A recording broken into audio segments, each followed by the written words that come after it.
2026 के बजट में ऐसा क्या हुआ कि शेयर मार्केट में जैसे भूचाल ही आ गया। चलिए इस पूरे मामले को समझते हैं और इसकी तह तक जाते हैं कि आखिर ऐसा क्या था जिसने इन्वेस्टर्स को इतना डरा दिया। जरा सोचिए, एक तरफ वित्त मंत्री बजट स्पीच दे रही हैं और दूसरी तरफ सेंसेक्स है कि रुकने का नाम ही नहीं ले रहा, लगातार नीचे। स्पीच खत्म होते होते मार्केट 10,500 पॉइंट्स नीचे जा चुका था। ये कोई मामूली गिरावट नहीं थी, ये बहुत बड़ी गिरावट थी। तो सबसे बड़ा सवाल यही है कि आखिर उस बजट भाषण में ऐसा क्या था जिसने मार्केट में इतनी दहशत फैला दी। चलिए एक एक करके इस गुत्थी को सुलझाते हैं। देखिए, इस विश्लेषण के मुताबिक जो सबसे पहली और सबसे बड़ी दिक्कत थी ना, वो थी इस बजट का दो अलग अलग टाइम फ्रेम में बटा होना। एक तरफ आज की जरूरतें और दूसरी तरफ एक बहुत दूर का भविष्य। तो विश्लेषण ये कहता है कि बजट में 2047 के सपने तो खूब थे, विकसित भारत की बातें, हाई स्पीड रेल के वादे, लेकिन आज की जो सच्चाई है, जैसे इकोनॉमिक स्लोडाउन, लोगों की खरीदने की ताकत कम हो रही है, उससे निपटने के लिए कोई ऐसी ठोस प्लानिंग नजर ही नहीं आई। अब देखिए, विश्लेषण के अनुसार जब आज की प्रॉब्लम को छोड़कर कोई सीधे 20 साल आगे की बात करने लगे तो ये असली मुद्दे से ध्यान भटकाने जैसा लगता है, और शायद इसीलिए इन दूर के वादों को जुमला कहा गया, मतलब एक तरह का खोखला वादा। तो ये तो हुई बड़ी तस्वीर की बात, लेकिन अब आते हैं उन चीज़ों पर जिन्होंने आग में घी का काम किया। हाँ, हम बात कर रहे हैं नई टैक्स प्रपोजल्स की, जिनको मार्केट क्रैश का सबसे बड़ा कारण माना जा रहा है। बजट में क्या हुआ कि डेरिवेटिव्स ट्रेडिंग पर जो सिक्योरिटीज ट्रांजैक्शन टैक्स लगता है, यानी एसटीटी, उसको बढ़ा दिया गया। अब कोई सोचेगा कि ये प्रतिशत तो कितने छोटे हैं, लेकिन जब हर दिन लाखों करोड़ों के सौदे होते हैं ना, तो इन छोटे छोटे नंबर्स का असर बहुत बहुत बड़ा हो जाता है। और इस टैक्स इंक्रीज की टाइमिंग पर इस विश्लेषण में एक बड़ी जबरदस्त बात कही गई है।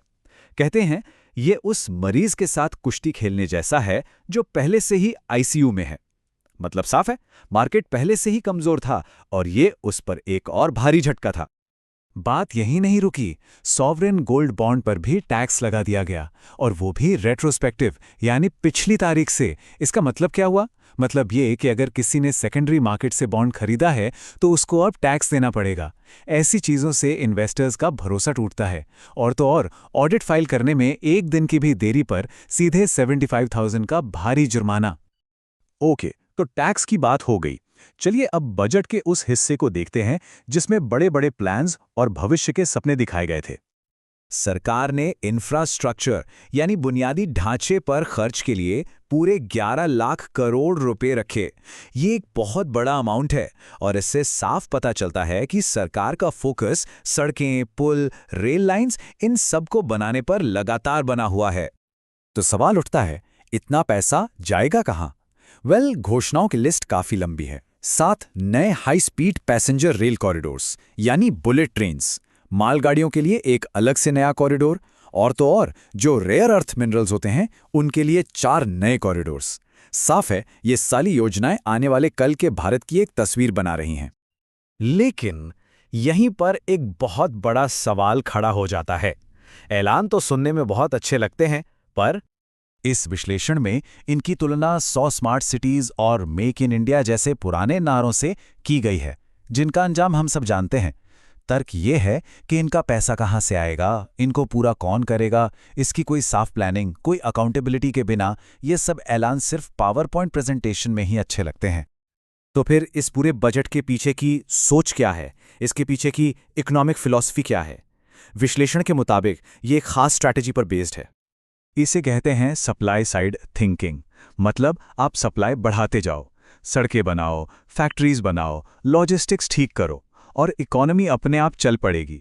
डिमांड यानी खरीदने वाले खुद ब खुद आ जाएंगे, और सरकार सालों से इसी रास्ते पर चल रही है। लेकिन जो असल समस्या है वो दूसरी तरफ है, डिमांड साइड पर। सोचिए, जब लोगों की रियल इनकम बढ़ ही नहीं रही, जब उनको अपने फ्यूचर की चिंता है, तो वो खर्च नहीं करेंगे, वो पैसा बचाएंगे। जब लोग खर्च नहीं करेंगे तो मार्केट में डिमांड कम हो जाएगी, और जब खरीदने वाला ही कोई नहीं है तो कोई भी बिजनेसमैन नई फैक्ट्री क्यों लगाएगा? प्राइवेट इन्वेस्टमेंट रुक जाता है। और यहीं से हम इस पूरे विश्लेषण के सबसे अहम सवाल पर पहुंचते हैं, आखिर इस बजट का असली मकसद क्या था? जो निष्कर्ष निकाला गया है वो ये है कि शायद इस बजट का मकसद इकोनॉमी को ठीक करना था ही नहीं, बल्कि एक नैरेटिव, एक कहानी बनाना था।